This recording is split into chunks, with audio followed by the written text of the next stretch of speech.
Today, we become legends. That's right, we've got the first Season 9 data mining coming through already. Despite it being almost 1 or 2 months until Season 9 actually releases, Hyro's obviously working on it behind the scenes and things like that, including things with updates that are ready for the actual build of Season 9, and that's what data mining is essentially, going through the game's code on current patches to find things that have been put in there ready for future patches. And as this disclaimer says, nothing here is 100% accurate. Honestly, a lot of the changes will probably be slightly different, or some may be scrapped entirely. Data mining never 100% predicts an update, it's just a nice guide on what we're going to get. And yeah, the main focus of this data mining pack here is that we're going to be seeing a major item rework in Season 9 of standard, like, Tier 3 items. Obviously, so far, we've seen a quote-unquote rework of boots where they were removed entirely and we just got movement speed. We've seen a rework of starter items. And so Tier 3 items seem like the logical next step. There's also going to be a rework of relics by the looks of it, with potentially branching relics. But I'll get into all of that as we get further down. There's some skins and stuff like that. I'll link the notes for this down below, the full data mining notes, if you want to read this and look through skins and voice packs and all that kind of stuff. I'm not too bothered about it, so I'm going to skip to the actual, like, Season 9 changes, because that's what I'm interested in, and it's probably what most of you are as well. However, here's an interesting little thing. This Codex event was cool when I looked through it. I've had like a brief look through this to figure out what like seems interesting, because some of it is worth skipping. There's some things that either don't make any sense because it's data mined, or some things that are just kind of pointless and I don't really care about. But this little codex event thing looks interesting. So basically, you spend a codex fragment, and then this unlocks the god's codex, which grants access to an evolving loading frame. So I assume this is some kind of loading frame that will change over time based on how many codex fragments you unlock for your god portrait. There's going to be tons more events as well, you know, Lunar Year events, Valentine's events, Hindu events, Reincarnation events, the Damin era event. All these things are just data mined basically names. We don't really have much of an idea on what's actually going to happen with them, which is why I'm just skipping through this stuff pretty quickly. There's patch 9.2 and 9.3 skins data mined as well, so you can see they do go quite far ahead in this data mining, but as far as I know, they don't have like links to card art or anything like that. It's just we know that a skin is coming for these gods in the next couple of patches. And here we go, we get into some actually interesting stuff now. So the Season 9 Conquest map, there's been first mentions of it in the code, offering deployables. So the offering, I assume, meant the jungle shrine. I think that's what they mean by that. So potentially the jungle shrine's back, because they did say they were potentially going to bring it back. They just didn't like it in its current state. And then it just says Scorpion Jungle Camp here, you know, maybe some changes to the Scorpions and things like that. And then here, Season 9 items listed at the bottom. We'll be covering those last. I'll just quickly go through everything else before we get to those, but there's going to be a major item rework in Season 9. Reworks, we have Sylvanas V2 found in the files. Usually when there's a V2, it means either a remake or at least a remodel. But it seems like this one is guaranteed to be a rework. There's been actually data mined files finding that he has a new passive and some minor changes to his ability 2 and 3. Interesting. Sylvanas' passive I always thought was a little bit boring, and it felt like his 3 didn't really do too much. The 2 I think is fine unless they're going to allow it to target minions again, like at release or something like that. But I could definitely see the 3 having some extra effect, you know, if you hit a god or something like that. There's a slash game mode, something I've been pretty excited about for a little while, so this seems to be coming soon, presumably in like either early Season 9 or like mid-Season 9. I doubt they'll drop it with the Season 9 patch because there'll be so much other stuff going on. But yeah, as we know so far, but I'll just reiterate, it's going to be an Egyptian and Mayan map, like Siege and Clash mixed into one. One side's Egyptian, one side's Mayan. Apophis is going to be in the map. We didn't know this before. I'm kind of disappointed in that. I think Apophis is a really boring boss and they could have done something different, but Apophis seems like it will be the boss for Slash.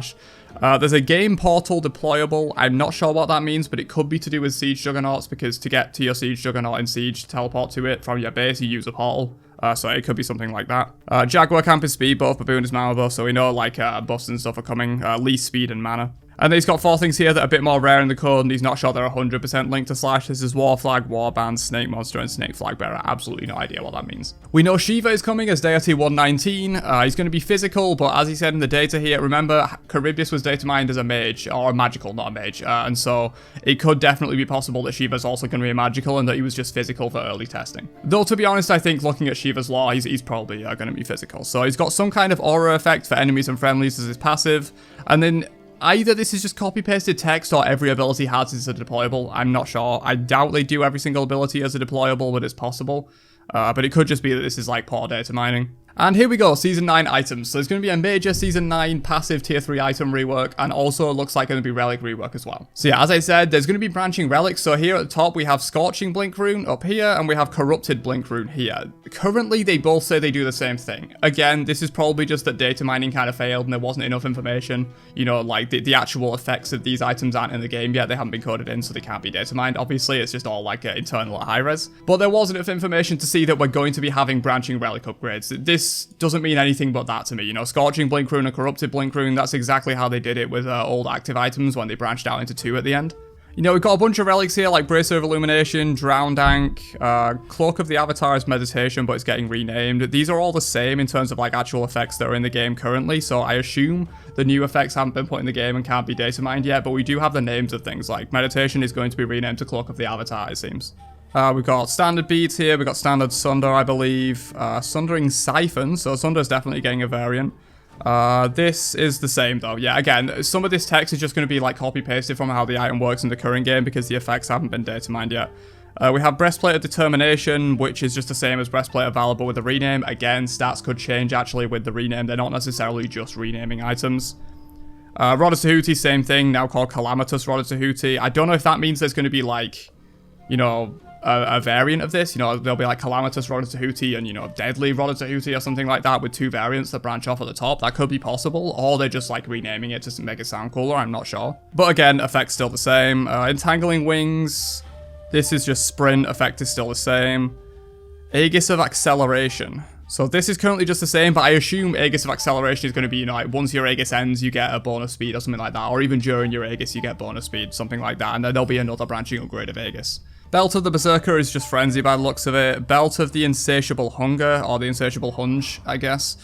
Using this item grants all allied gods. Yeah, same thing. So, assumably these two are going to be like variants again with different effects. Blighted Dank, yeah, again, same thing, but going to be a variant of Curse Dank. Hasten Wing, variant of Sprint. Emblem of Increasing Peril, variant of Curse. Emblem of Trembling Terror, variant of Curse. Thorns of Overgrowth, variant of Thorns. Thorns of Sapping Strength, variant again. Persistent Teleport is current teleport. Heroic Teleport is an interesting one that I noticed. This is actually different, and we do have a different, like, effect for this one.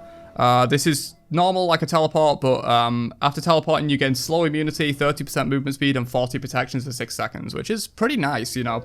That could definitely make going TP on solo laners a little bit more attractive, because currently you just go it for the lane, really, and it doesn't matter in teamfights all that much. It occasionally does. Whereas with this, if you're teleporting in and getting 6 seconds of like a lot of good stats, that could be pretty helpful for you. And here's a very interesting thing that I wonder if they're going to keep doing and like make an actual theme of the item update. So, Malicious Deathbringer, this item gives it on a critical strike chance and damage, so it's the same as normal Deathbringer, 50 power and 25% crit with an increased 30% critical bonus strike damage. But, successfully hitting an enemy god with a critical strike will subtract 1 second from all your ability cooldowns except your ultimate ability. Remember this passive? This is Malice. So, effectively, Malice and Deathbringer are in the same item now as one variant of Deathbringer. And then we have Envenom Deathbringer, which is the same thing but with all Poison Star passive on it. So you can see here that maybe they're trying to like condense down the items of the game into a smaller amount, either to keep the item pool small or to add more items for Season 9 that they have planned. Because obviously they can't just keep adding items and adding items and adding items. There's going to eventually be hundreds of items and the game will be too complicated. So I think this is their plan with it. They're going to be like, Deathbringer is now Deathbringer with Malice or Poison Star on top based on your choice. You know, it's like a branching upgrade with Envenomed or Malicious Deathbringer. This also frees up build slots, you know, this is going to increase the power level of items if they do this, because they took nothing off of Deathbringer here, at least in the data mining anyway, to give it an additional effect. So this will increase the power level of items significantly if they do this to, like, all items.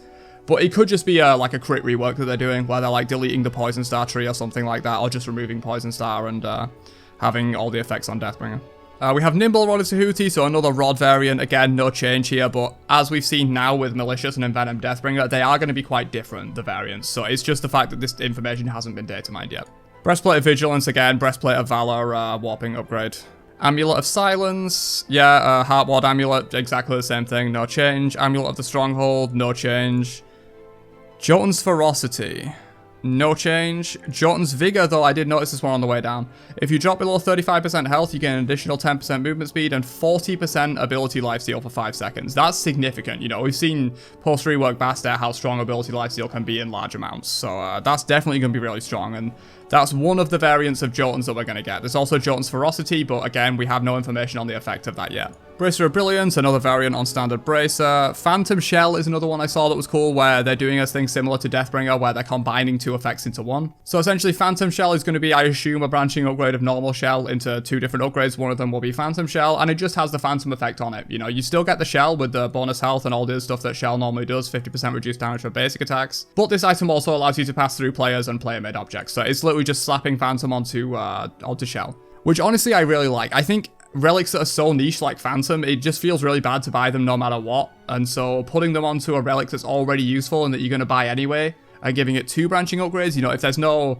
Odins or Thors or Ymir's giving you trouble in the game, you can just go the other upgrade of Shell, which is probably more generically useful. So I really do like where they're going with this, with relics and passive items. I think it's going to be some really interesting like decisions you have to make within the game.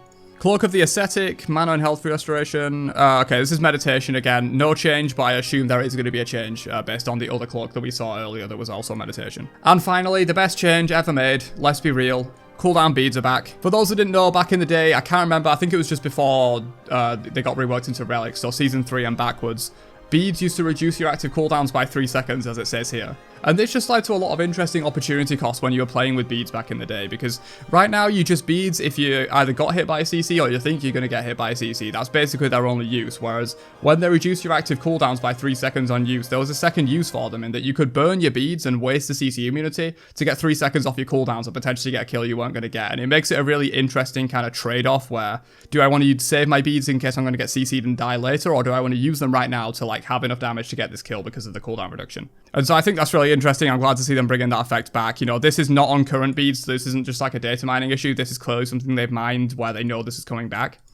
And yeah, that's all the information for this current data mine. If you want me to keep you updated on these when they come out, because I'm sure like as we get closer to season 9, more accurate and more substantial data mining will come out. So if you want to keep up to date on those, I'll try and create videos on them if there's interest. So subscribe to the channel for that. Don't forget to drop a like on the video before you leave, and I will catch you guys in another one later on. Have a great day, and peace out, you nerds.